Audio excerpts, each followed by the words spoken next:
दोस्तों नमस्कार, ये है मार्गदर्शन फॉर सिविल सर्विसेज। मैं अनुराग चौधरी।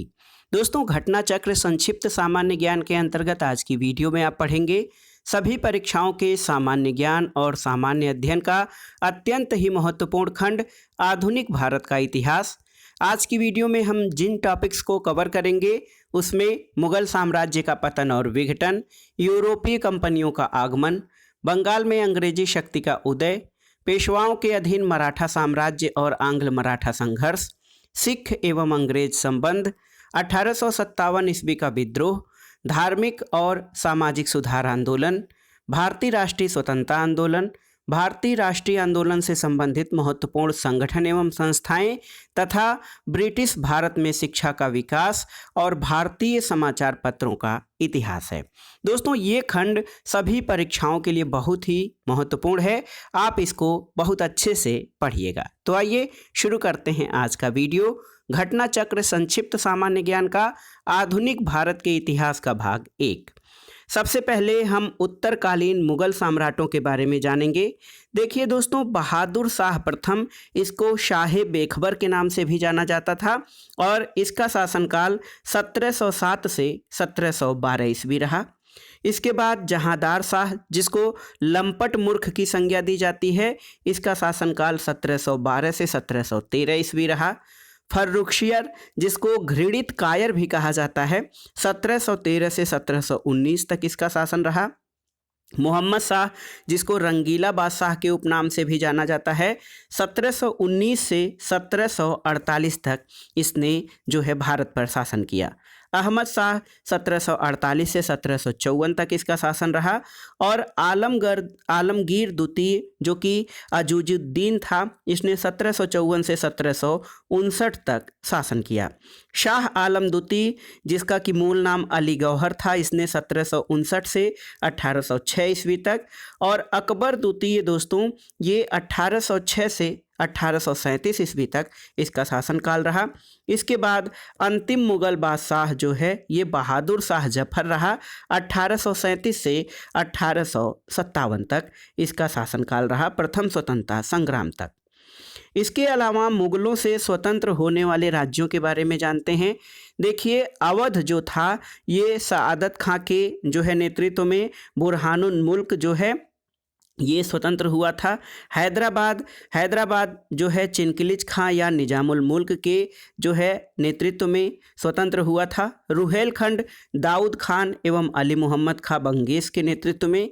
बंगाल मुर्शीद कुली खां, कर्नाटक सआदतुल्लाह खां और भरतपुर जो कि राजस्थान का राज्य था, ये चूड़ामन एवं बदन सिंह चूड़ामन और बदन सिंह के नेतृत्व में ये मुगलों से स्वतंत्र राज्य बना था।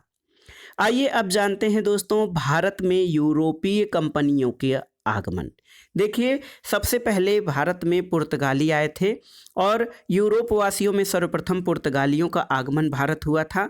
वास्को डी गामा ने 1498 ईस्वी में भारत के पश्चिमी तट पर स्थित कालीकट बंदरगाह पहुंचकर भारत और यूरोप के बीच एक नए समुद्री मार्ग की खोज की थी। दोस्तों, फ्रांसिस्को डी अल्मीडा को 1505 ईस्वी में भारत का प्रथम पुर्तगाली वायसराय बनाया गया था।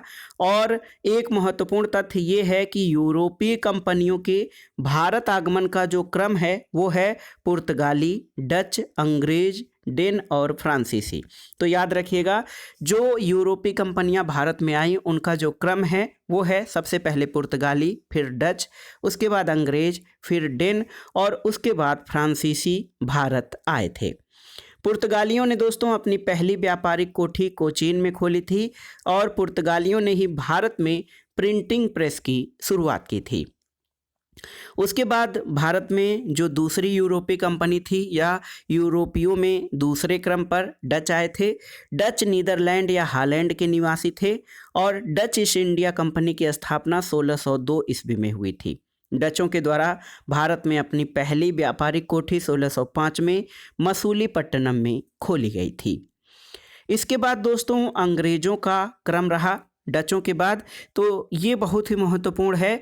दोस्तों, इंग्लैंड की महारानी एलिजाबेथ प्रथम ने 31 दिसंबर सन 1600 ईस्वी को ईस्ट इंडिया कंपनी को अधिकार पत्र प्रदान किया था और captain Hawkins British east India company के राजदूत के रूप में 1608 ईस्वी में किसके, जहांगीर जो कि मुगल बादशाह था उस समय, उसके दरबार में भारत आया था। जहांगीर ने अंग्रेजों को सूरत में 1613 ईस्वी में अस्थायी कारखाना स्थापित करने की अनुमति दी थी।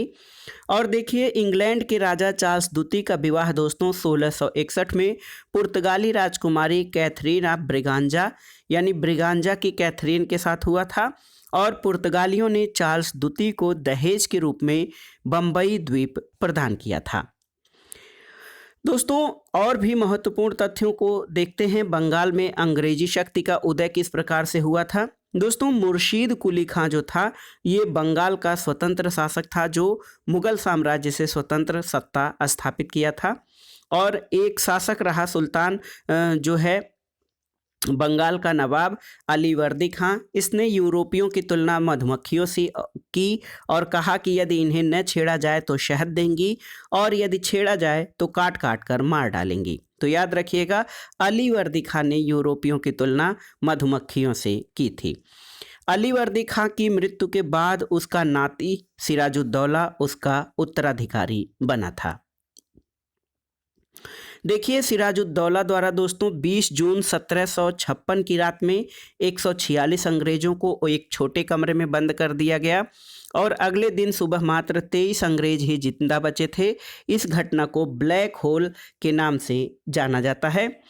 प्लासी का युद्ध 23 जून 1757 को अंग्रेज सेनापति रॉबर्ट क्लाइव और बंगाल के नवाब सिराजुद्दौला के बीच हुआ था। तो ये तिथि याद रखिएगा दोस्तों, प्लासी का युद्ध 23 जून 1757 को अंग्रेज सेनापति रॉबर्ट क्लाइव और बंगाल के नवाब सिराजुद्दौला के बीच हुआ था।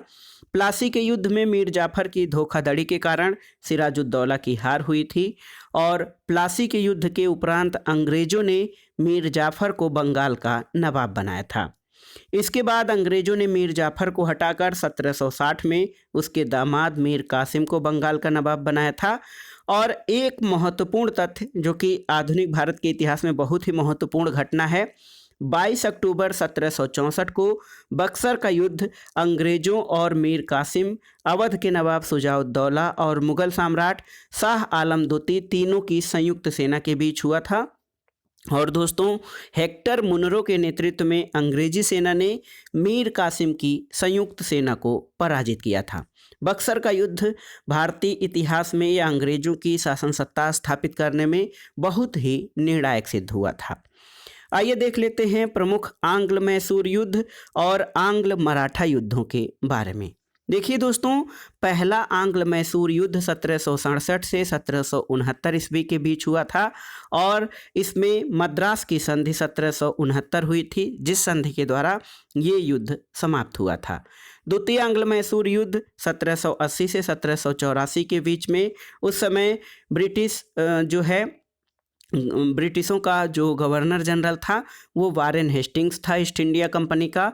और इस युद्ध की समाप्ति मंगलौर की संधि 1784 के द्वारा हुई थी। तृतीय आंग्ल मैसूर युद्ध 1790 से 1792 के बीच हुआ कार्नवालिस के समय काल में और श्रीरंगपट्टनम की संधि 1792 के द्वारा ये तीसरा आंग्ल मैसूर युद्ध समाप्त हुआ था। और चौथा आंग्ल मैसूर युद्ध 1799 में हुआ था। लॉर्ड बेलेजली उस समय ईस्ट इंडिया कंपनी का गवर्नर जनरल था। तो ये 4 आंग्ल मैसूर युद्ध हुए थे और ये बहुत ही निर्णायक रहे थे अंग्रेजों की सत्ता स्थापित करने में। आंग्ल मराठा युद्धों के बारे में जानते हैं दोस्तों। प्रथम आंग्ल मराठा युद्ध 1775 से 1782 के बीच में हुआ था। गवर्नर जनरल लॉर्ड हेस्टिंग्स था प्रथम आंग्ल मराठा युद्ध के दौरान। द्वितीय आंग्ल मराठा युद्ध 1803 से 1805 ईस्वी में हुआ।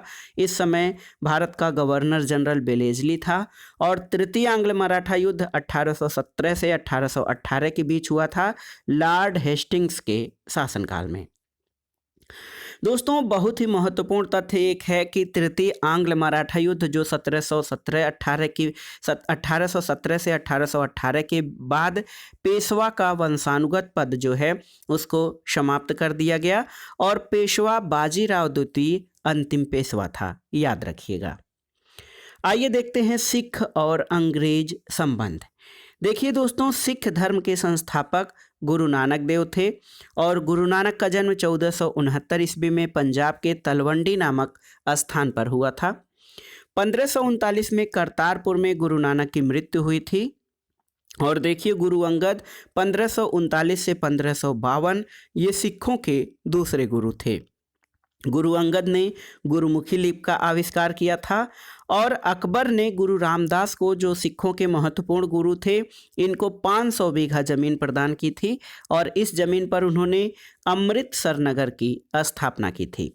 गुरु अर्जुन देव ने आदि ग्रंथ की रचना की थी और गुरु अर्जुन को राजकुमार खुसरो की सहायता करने के कारण जहांगीर ने 1606 ईस्वी में मृत्युदंड दे दिया था। सिखों के 9वें गुरु दोस्तों गुरु तेग बहादुर थे। 1664 से 1675 ये सिखों के 9वें गुरु थे, गुरु तेग बहादुर। और गुरु गोविंद सिंह, जिनका समयकाल 1675 से 1708 ईस्वी रहा, ये सिखों के 10वें और अंतिम गुरु थे, गुरु गोविंद सिंह। दोस्तों देखिए, बहुत ही महत्वपूर्ण है, गुरु गोविंद सिंह का जन्म 1666 में पटना में हुआ था और गुरु गोविंद सिंह ने 1699 में वैसाखी के दिन खालसा पंथ की स्थापना की थी। गुरु गोविंद सिंह ने सिख अनुयायियों से 5 वस्तुएं केस, कंघा, कच्छा, कृपाण और कड़ा धारण करने को कहा, जिनको पंचककार कहा जाता है। गुरु गोविंद सिंह की हत्या 1708 में दक्षिण भारत में नांदेड़ नामक स्थान पर एक पठान ने कर दी थी। और देखिए, बंदा बहादुर ने प्रथम सिख राज्य की स्थापना की थी। बंदा बहादुर को फर्रुखसियर के शासनकाल में मृत्युदंड दे दिया गया था। और देखिए, पंजाब में महत्वपूर्ण शासक रणजीत सिंह रहे। इन्होंने 1799 में लाहौर का जो है शासक के रूप में इन्होंने पदभार संभाला और रणजीत सिंह का संबंध जो है सुकर चकिया मिसल से था। रणजीत सिंह का राज्य 4 सूबों में बटा था, पेशावर, कश्मीर, मुल्तान और लाहौर। और रणजीत सिंह के समय साम्राज्य की राजधानी लाहौर थी। रणजीत सिंह को दोस्तों कोहिनूर हीरा शाह शुजा से प्राप्त हुआ था, याद रखिएगा। रणजीत सिंह महत्वपूर्ण शासक थे सिखों के। आंग्ल सिख युद्धों के बारे में जानते हैं दोस्तों। प्रथम आंग्ल सिख युद्ध 1845-46 के दौरान हुआ था और युद्ध के दौरान भैरोवाल की संधि 1846 में हुई थी। और दूसरा आंग्ल सिख युद्ध 1849 में हुआ था और पंजाब का विलय अंग्रेजी राज्य में इस युद्ध के द्वारा कर लिया गया था। आइए देखते हैं अंग्रेजी शासन के विरुद्ध महत्वपूर्ण विद्रोहों के बारे में। विद्रोह, प्रभावित क्षेत्र, संबंधित नेता और इस विद्रोह का समय काल क्या रहा। पहला महत्वपूर्ण विद्रोह अंग्रेजों के विरुद्ध था सन्यासी विद्रोह और ये बिहार और बंगाल में चला था। केना सरकार और दिरजी नारायण इसके महत्वपूर्ण नेता थे और इसका समय 1763 से 1800 तक था सन्यासी विद्रोह का। चुआर विद्रोह दोस्तों बांकुड़ा बंगाल में चला अंग्रेजों के खिलाफ। दुर्जन सिंह इसके प्रमुख नेता थे और इस आंदोलन का या विद्रोह का जो समय काल था 1769 से 1799। पालीगरों का विद्रोह तमिलनाडु में और वीर पी कट्टबोम्मन जो है इसके नेता थे पालीगर विद्रोह के। 1799 से 1801 था इस विद्रोह का समय काल। भील विद्रोह दोस्तों 1818 से 1831 में पश्चिमी घाट में चला था दक्षिण भारत में और त्र्यंबक जी भील विद्रोह के प्रमुख नेता थे। रामोसी विद्रोह पश्चिमी घाट में चला चित्तर सिंह और उमा जी के नेतृत्व में 1822 से 1826 के दौरान। इसके अलावा पागलपंथी विद्रोह जो था ये बंगाल में चला था करम शाह और टीपू के नेतृत्व में 1825 से 1833 तक। अहोम विद्रोह असम में गोमधर कुंवर और रूपचंद्र कोनार के द्वारा संचालित किया गया था 1828 से 1833 में। और दोस्तों अंग्रेजी शासन के विरुद्ध बहावी आंदोलन जो 1826 से 1871 तक चला, बिहार और उत्तर प्रदेश में सैयद अहमद बरेलवी के नेतृत्व में।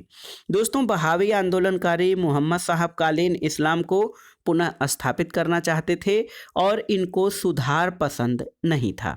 इसके अलावा देखिए प्रमुख विद्रोहों में कोल आंदोलन, ये छोटा नागपुर झारखंड में चला बुद्धू भगत के नेतृत्व में 1831-32 में। खोंड विद्रोह तमिलनाडु से बंगाल तक 1817 से 1856 तक चक्र विशोई के नेतृत्व में चला। खासी विद्रोह ब्रिटिश शासन के विरुद्ध मेघालय में चला, तीरथ सिंह इसके प्रमुख नेता थे 1829 में। फरायजी आंदोलन बंगाल में संचालित किया गया, शरीयतुल्लाह दादू मियाँ इसके प्रमुख नेता थे 1838 से 1857 तक फरायजी आंदोलन चला। संथाल विद्रोह बहुत ही महत्वपूर्ण था जो बंगाल और झारखंड में चलाया गया, सिद्धू कान्हू इसके प्रमुख नेता थे 1855-56 में संथाल विद्रोह रहा अंग्रेजी शासन के विरुद्ध। इसके अलावा दोस्तों मुंडा विद्रोह था झारखंड में बिरसा मुंडा के नेतृत्व में 1899 से 1900 इस विद्रोह का समयकाल था। पाइका विद्रोह ये उड़ीसा में बक्सी जगबंधु के द्वारा चलाया गया 1817 से 1825 के दौरान। नील विद्रोह बंगाल में दिगंबर विश्वास और विष्णु विश्वास द्वारा चलाया गया 1859-60 में। पावना विद्रोह पावना बंगाल में ईशान चंद्र राय और शंभुपाल द्वारा संचालित किया गया 1873 से 1876 के बीच। दक्कन विद्रोह महाराष्ट्र में 1874-75 में चला। मोपला विद्रोह बहुत ही महत्वपूर्ण था मालाबार केरल में अली मुसलियार के नेतृत्व में चलाया गया 1920-22 के दौरान। और कूका आंदोलन ये ब्रिटिश शासन के विरुद्ध पंजाब में चलाया गया आंदोलन था भगत जवाहर मल के नेतृत्व में 1840 से 1872 तक। रंपा विद्रोह आंध्र प्रदेश और बिहार में सीताराम राजू के नेतृत्व में चला 1922 से 1924 के दौरान। और ताना भगत आंदोलन बहुत ही महत्वपूर्ण था जतरा भगत के नेतृत्व में 1914 में चलाया गया। तो ये ब्रिटिश शासन के विरुद्ध दोस्तों प्रमुख जो है ब्रिटिश शासन के विरुद्ध प्रमुख विद्रोह जो थे उनका ये महत्वपूर्ण ब्यौरा था। अब आइए भारत के प्रथम स्वतंत्रता संग्राम 1857 के विद्रोह पर चलते हैं। दोस्तों 1857 की क्रांति का तात्कालिक कारण गाय और सुअर की चर्बी वाले कारतूस थे। 34वीं रेजिमेंट बैरकपुर के सैनिक मंगल पांडे ने अपने अधिकारी लेफ्टिनेंट बाग और जनरल ह्यूसन को गोली मार दी। फलस्वरूप उन्हें गिरफ्तार करके 8 अप्रैल 1857 को फांसी दे दी गई। 10 मई 1857 को मेरठ छावनी में सैनिकों ने विद्रोह कर दिया और अगले दिन दिल्ली पर नियंत्रण कर लिया गया। 1857 की क्रांति के समय भारत का गवर्नर जनरल लॉर्ड कैनिंग और इंग्लैंड के प्रधानमंत्री लॉर्ड पामर्स्टन थे। तो ये प्रश्न पूछा जाता है कि 1857 की क्रांति के समय भारत के गवर्नर जनरल कौन थे और इंग्लैंड के प्रधानमंत्री कौन थे। तो याद रखिएगा गवर्नर जनरल उस समय लॉर्ड कैनिंग और इंग्लैंड के पीएम पामर्स्टन थे। आइए देखते हैं 1857 के विद्रोह के जो स्वरूप था उसके संबंध में विभिन्न इतिहासकारों के क्या मत रहे हैं। वीडी सावरकर जो कि राष्ट्रवादी नेता थे, इन्होंने कहा कि ये भारत का प्रथम स्वतंत्रता संग्राम था और डिजरायली ने इसे राष्ट्रीय विद्रोह कहा था।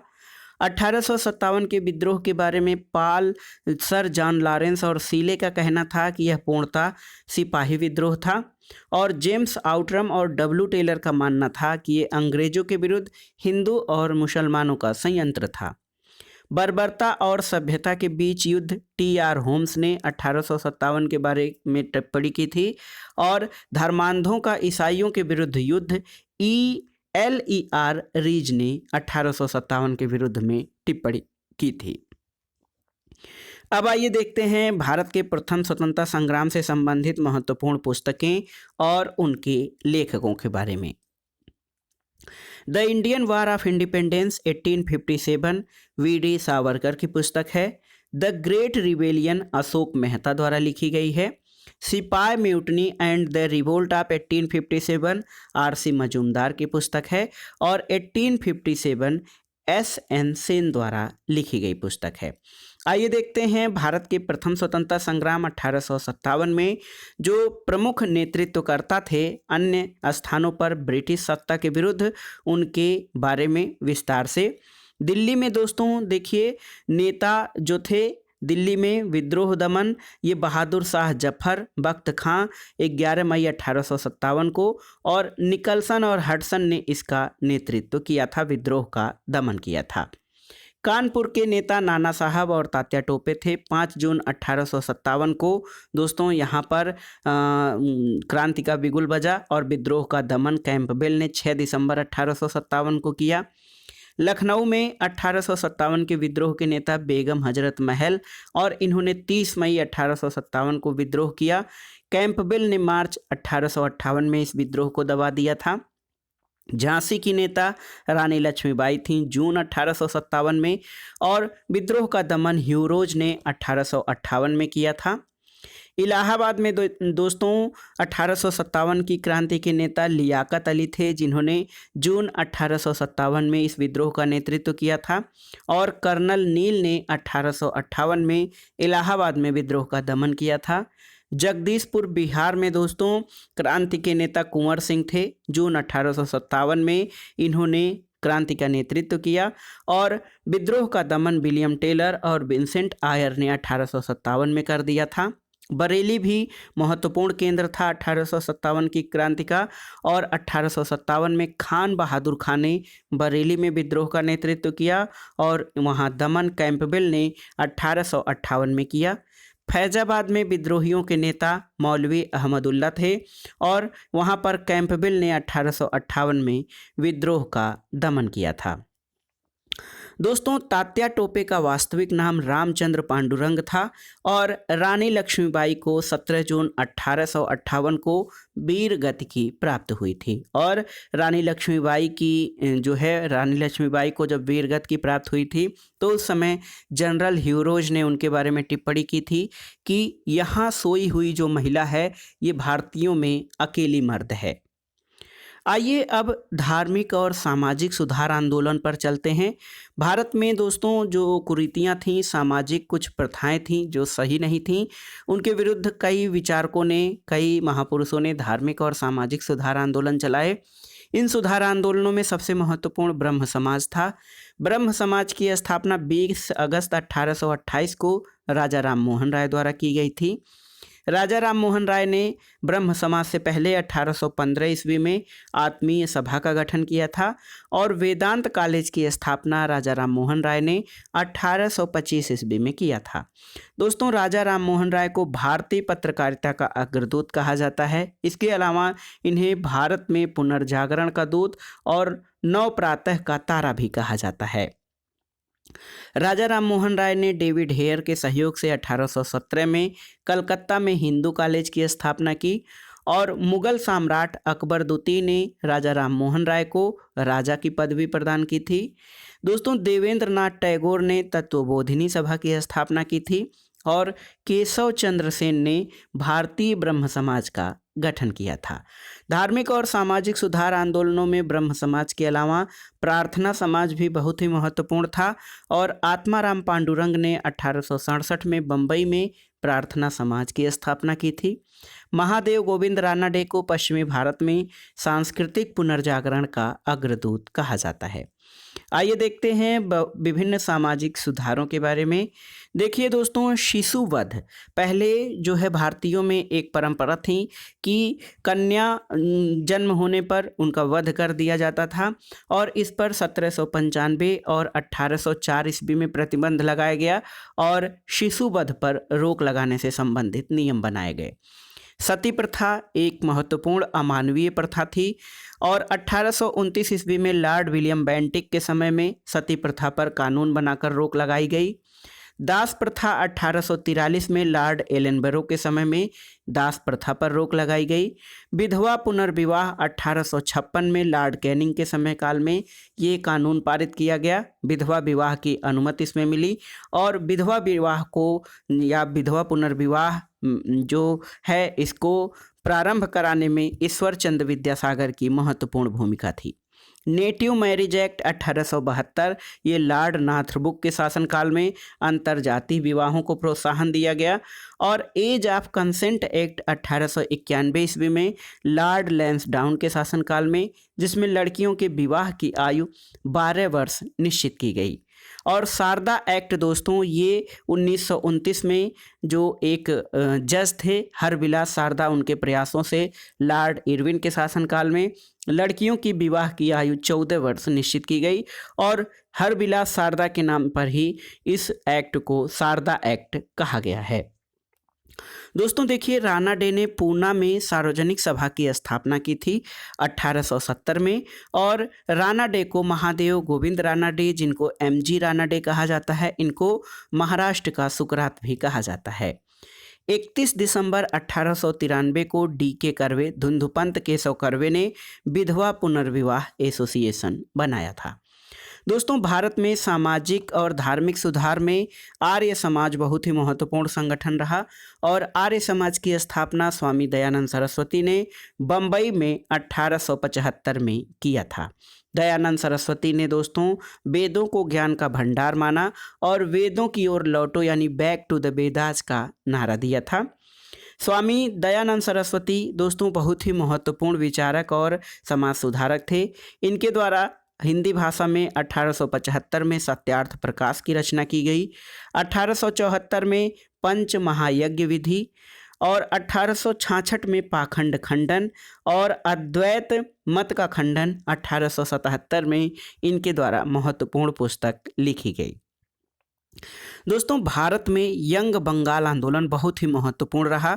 1826 में इस आंदोलन की शुरुआत हेनरी विवियन डेरोजियो द्वारा किया गया था और सुरेंद्र नाथ बनर्जी ने डेरोजियो को बंगाल में आधुनिक सभ्यता का अग्रदूत और अपनी जाति के पिता के रूप में स्वीकार किया था, क्योंकि हेनरी विवियन डेरोजियो ने दोस्तों युवा वर्ग को जागृत करने में, उन्हें आधुनिक विचारों को उनके अंदर प्रेरित करने में महत्वपूर्ण भूमिका निभाई थी। इसके अलावा रामकृष्ण मिशन और स्वामी विवेकानंद दोस्तों भारत में सामाजिक सुधार आंदोलनों में बहुत ही महत्वपूर्ण रहे। स्वामी विवेकानंद दक्षिणेश्वर के स्वामी कहे जाने वाले रामकृष्ण परमहंस के परम शिष्य थे। स्वामी विवेकानंद के बचपन का नाम नरेंद्र नाथ था और 1893 ईस्वी में अमेरिका के शिकागो शहर में आयोजित विश्व धर्म सम्मेलन में स्वामी विवेकानंद ने भारत का नेतृत्व किया था। 1896 में स्वामी जी ने अमेरिका में वेदांत सभा की स्थापना की थी और 1897 में स्वामी विवेकानंद ने अपने गुरु के प्रेरणा स्वरूप रामकृष्ण मिशन की स्थापना की। सुभाष चंद्र बोस ने स्वामी विवेकानंद को आधुनिक राष्ट्रीय आंदोलन का आध्यात्मिक पिता कहा है। तो याद रखिएगा, आधुनिक राष्ट्रीय आंदोलन का आध्यात्मिक पिता सुभाष चंद्र बोस ने स्वामी विवेकानंद को कहा है। दोस्तों, थियोसोफिकल सोसाइटी भी बहुत ही महत्वपूर्ण संस्था रही है भारतीयों के सामाजिक और धार्मिक उत्थान और उनको जागृत करने में। देखिए, मैडम ब्लावट्स्की और कर्नल अल्काट ने न्यूयॉर्क में 1875 में थियोसोफिकल सोसाइटी की स्थापना की। थियोसोफिकल सोसाइटी का अड्यार मद्रास में अंतर्राष्ट्रीय कार्यालय 1882 में खोला गया और अल्काट की मृत्यु के बाद 1907 में एनी बेसेंट इस सोसाइटी की अध्यक्षा बनी थी। अन्य सामाजिक धार्मिक सुधार आंदोलनों में देखते हैं दोस्तों, लोक हितवादी के नाम से गोपाल हरि देशमुख प्रसिद्ध हुए और गोपाल हरि देशमुख दोस्तों महाराष्ट्र के प्रमुख सामाजिक सुधारवादी जो है महत्वपूर्ण नेता थे। भारतीय सेवक समाज यानी the servant of India society की स्थापना 1905 में गोपाल कृष्ण गोखले द्वारा की गई। इसके अलावा दोस्तों मुस्लिम सुधार आंदोलन भी बहुत ही महत्वपूर्ण रहे।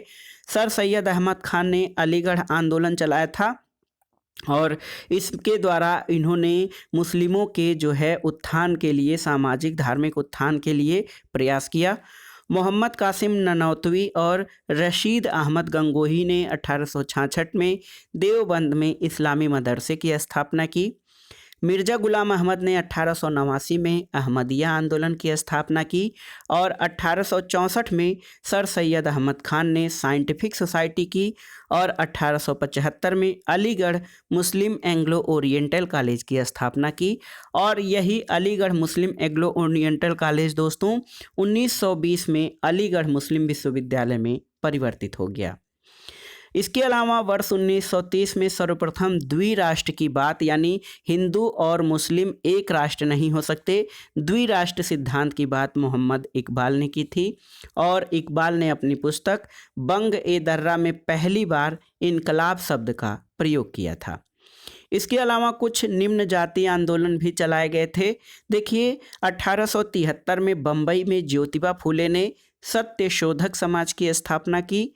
दोस्तों ज्योतिबा फूले ने गुलामगिरी नामक पुस्तक की रचना की थी और वर्ष 1924 में बाबा साहब डॉक्टर भीमराव अंबेडकर ने बम्बई में बहिष्कृत हितकारी सभा की स्थापना की और वर्ष 1927 में मराठी में बहिष्कृत भारत नामक पत्रिका का प्रकाशन शुरू किया था। वर्ष 1932 में महात्मा गांधी ने अछूतों को हरिजन नाम दिया था और हरिजन सेवक संघ की स्थापना की। इसके अलावा अन्य धार्मिक और सुधार आंदोलनों के बारे में जानते हैं दोस्तों।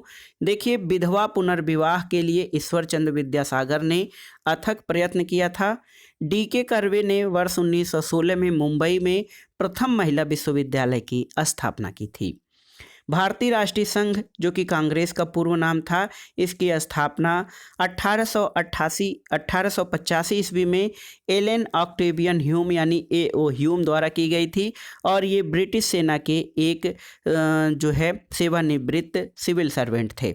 कांग्रेस का पहला अधिवेशन 28 दिसंबर 1885 को बम्बई स्थित गोकुलदास तेजपाल संस्कृत विद्यालय में आयोजित हुआ था।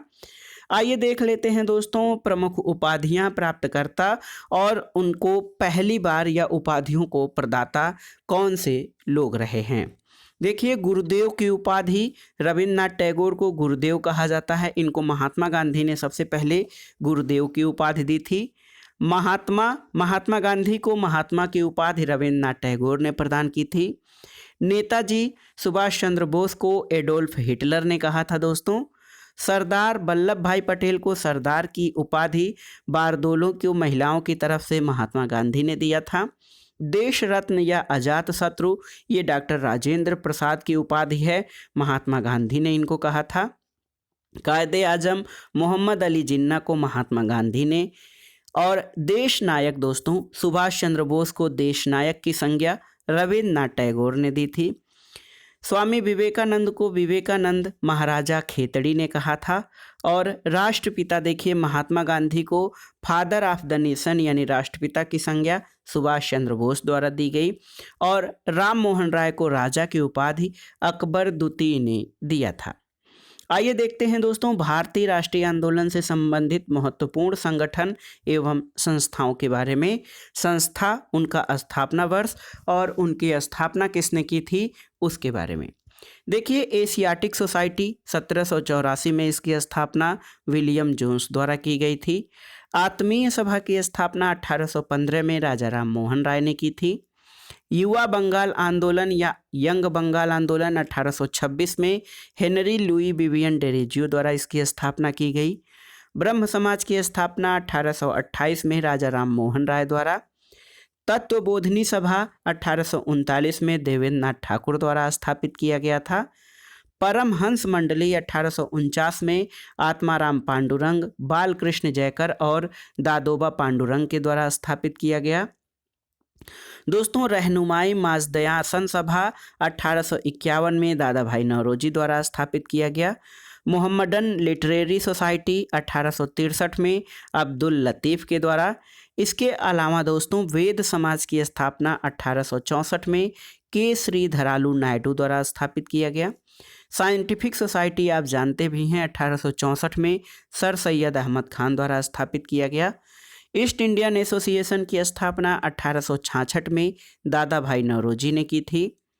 पूना सार्वजनिक सभा 1870 में महादेव गोविंद रानाडे द्वारा स्थापित किया गया और प्रार्थना समाज की स्थापना 1867 में आत्माराम पांडुरंग के द्वारा।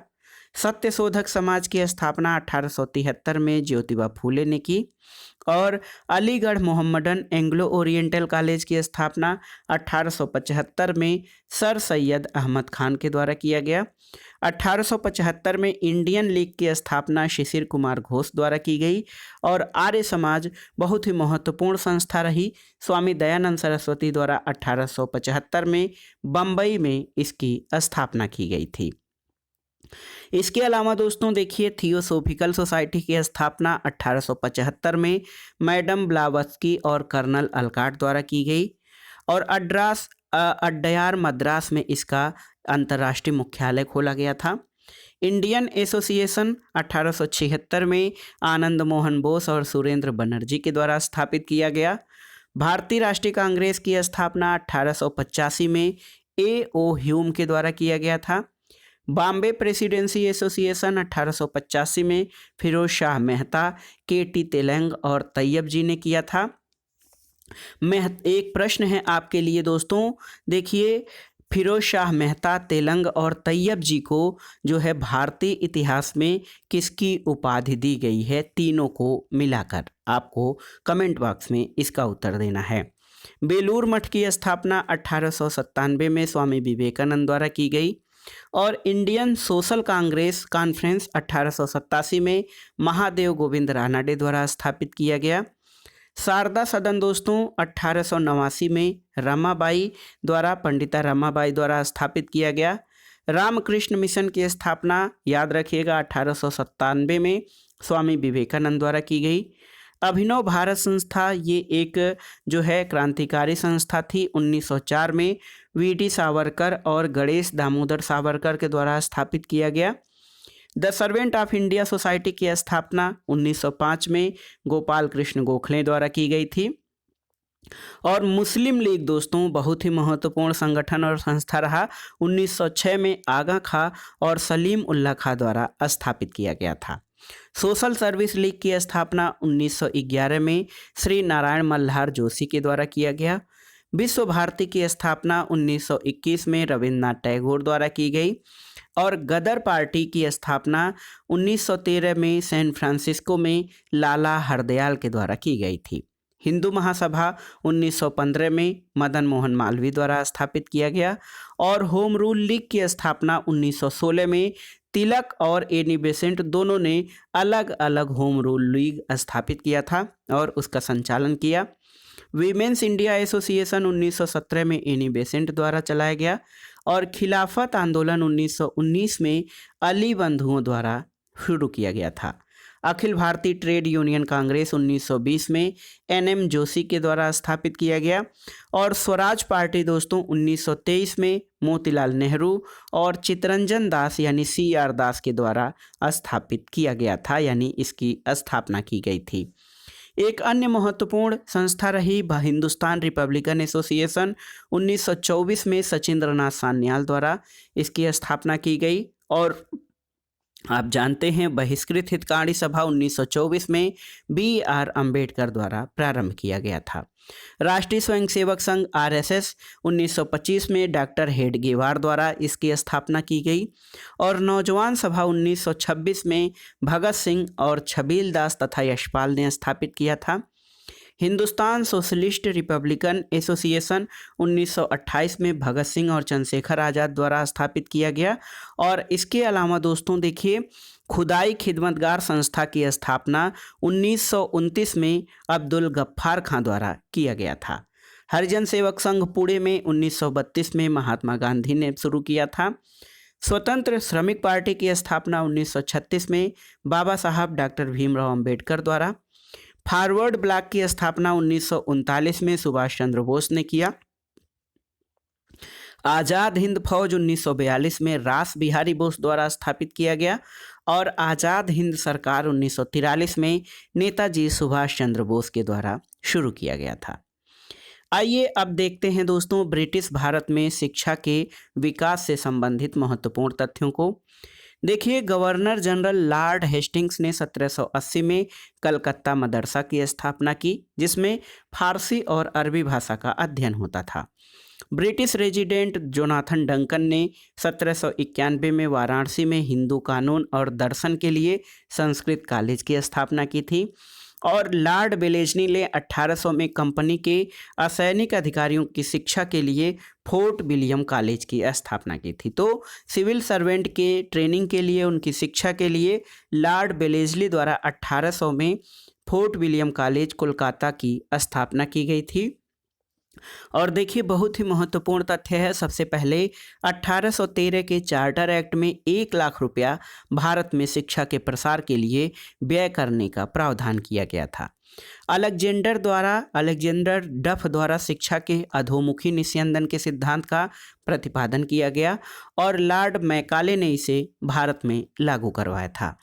दोस्तों, चार्ल्स वुड के डिस्पैच को 1854 ईस्वी का जो था, इसको भारतीय शिक्षा का मैग्ना कार्टा कहा जाता है। देखिए, शिक्षा पर एक महत्वपूर्ण कमीशन हंटर कमीशन था। इसका गठन 1882 में किया गया था और इसने प्राथमिक शिक्षा के प्रसार के लिए उपाय सुझाया था। इसके अलावा वर्ष 1902 में लॉर्ड कर्जन द्वारा टॉमस रैले की अध्यक्षता में यूनिवर्सिटी कमीशन यानी विश्वविद्यालय आयोग का गठन किया गया था, जिसके फलस्वरूप भारतीय विश्वविद्यालय अधिनियम 1904 पारित किया गया। तो भारतीय विश्वविद्यालय अधिनियम 1904 रैले कमीशन की अध्यक्षता या उसकी सिफारिश के आधार पर हुआ था। दोस्तों, 1917 में ब्रिटिश सरकार ने कलकत्ता विश्वविद्यालय की संभावनाओं के अध्ययन और रिपोर्ट के लिए सैडलर विश्वविद्यालय आयोग का गठन किया था। तो सैडलर कमीशन 1917 का है। इसके अलावा दोस्तों, वर्ष 1929 में भारत में शिक्षा के विकास पर रिपोर्ट देने के लिए हार्टोग कमीशन या हार्टोग कमेटी का गठन किया गया था। हार्टोग कमेटी 1929 है। और 1944 में केंद्रीय शिक्षा मंत्रिमंडल ने एक राष्ट्रीय शिक्षा योजना तैयार की, जिसको कि सार्जेंट योजना कहा जाता है। स्वतंत्रता के बाद राधाकृष्णन आयोग 1948 के सुझावों पर भारत सरकार ने 1953 में विश्वविद्यालय अनुदान आयोग यानी यूनिवर्सिटी ग्रांट कमीशन की अध्यक्षता की थी। अब आइए भारत में समाचार पत्रों के इतिहास से संबंधित प्रश्नों को देखते हैं। दोस्तों, भारत में प्रिंटिंग प्रेस की शुरुआत 16वीं शताब्दी में पुर्तगाली मिशनरियों द्वारा की गई थी और जेम्स ऑगस्टस हिक्की ने 1780 में द बंगाल गजट यानी बंगाल गजट का प्रकाशन किया, जिसे भारत का प्रथम अखबार माना जाता है। तो 1780 में जेम्स ऑगस्ट हिक्की के द्वारा बंगाल गजट का प्रकाशन किया था। दोस्तों, जुगल किशोर द्वारा 1826 ईस्वी में कलकत्ता में हिंदी में प्रकाशित उदंत मार्तंड भारत का पहला हिंदी समाचार पत्र था और पंडित जुगल किशोर कानपुर के रहने वाले थे। दोस्तों, गदर पत्र का प्रकाशन सैन फ्रांसिस्को अमेरिका से 1913 में किया गया और इसका प्रकाशन उर्दू, अंग्रेजी और पंजाबी आदि भाषाओं में हुआ था। दोस्तों, भारत में प्रेस के विरुद्ध कई प्रकार के प्रतिबंध भी लगाए गए थे। लॉर्ड वेलेस्ली ने 1799 में प्रेस नियंत्रण अधिनियम सेंसरशिप द्वारा समाचार पत्रों पर नियंत्रण लगाया और इस नियंत्रण को मेटकाफ ने समाप्त किया था, जिसको समाचार पत्रों का मुक्तिदाता भी कहा जाता है। दोस्तों, मेटकाफ ने liberation of the Indian press act लागू किया था। आइए देखते हैं भारतवर्ष में प्रकाशित जो स्वतंत्रता संग्राम के दौरान या ब्रिटिश शासन के दौरान महत्वपूर्ण पत्र पत्रिकाएं और पुस्तकें जान लेते हैं। अभ्युदय, लीडर और हिंदुस्तान, इनके संस्थापक मदन मोहन मालवीय थे। इंडियन मिरर पत्र मनमोहन घोष और केशव चंद्र सेन द्वारा निकाला जाता था। इंडिपेंडेंट पत्र के संपादक मोतीलाल नेहरू थे और काल दोस्तों शिवराम महोदय परांजपे द्वारा प्रकाशित होता था। कामरेड और हमदर्द पत्र मोहम्मद अली द्वारा प्रकाशित किया जाता था। और दोस्तों, केसरी और मराठा तथा गीता रहस्य ये बाल गंगाधर तिलक द्वारा प्रकाशित पुस्तकें हैं। देखिए, केसरी और मराठा पत्रिकाएं हैं। केसरी का प्रकाशन मराठी भाषा में और द मराठा अंग्रेजी भाषा में बाल गंगाधर तिलक द्वारा प्रकाशित किया जाता था। देखिए, कर्मयोगी, युगांतर, वंदे मातरम, ये पत्र जो है अरविंद घोष द्वारा, और लाइफ डिवाइन और सावित्री पुस्तकें अरविंद घोष की हैं। बंगाली और a nation in making Surendra Nath Banerjee द्वारा ये प्रकाशित पुस्तकें हैं। भवानी मंदिर एक क्रांतिकारी पत्रिका थी, वारेंद्र कुमार घोष द्वारा। इसके अलावा देखिए दोस्तों, Young India, Harijan, Navajivan, Hind Swaraj, my experiment with truth, ये महात्मा गांधी से संबंधित हैं। संवाद कौमुदी राजा राम मोहन राय द्वारा प्रकाशित पत्र था। सोम प्रकाश ईश्वर चंद्र विद्यासागर द्वारा संपादित किया जाता था। अमृत बाजार पत्रिका शिशिर कुमार घोष द्वारा। और दोस्तों, एनी बेसेंट द्वारा जो प्रकाशित पत्र थे उनमें कॉमनवेल्थ और न्यू इंडिया थे। फ्री हिंदुस्तान का संपादन तारकनाथ दास द्वारा किया जाता था और द रिवोल्यूशनरी सचिंद्र नाथ सान्याल द्वारा जो है संपादित पत्र था।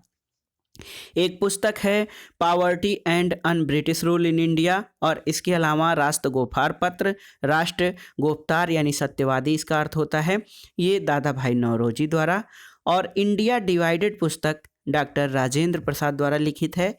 अनहैप्पी इंडिया लाला लाजपत राय की कृति है। और देखिए, इंडिया विंस फ्रीडम, गुब्बारे खातिर और अल हिलाल, ये अबुल कलाम आज़ाद द्वारा जो है लिखित पुस्तकें हैं। Discovery of India, glimpses of world history और हिंट्स फॉर सेल्फ कल्चर, ये देखिए discovery of India, glimpses of world history ये जवाहरलाल नेहरू द्वारा, और हिंट्स ऑफ सेल्फ कल्चर ये लाला हरदयाल द्वारा जो है लिखित पुस्तक है। इंडियन अनरेस्ट सर वैलेंटाइन सिरोल की कृति है।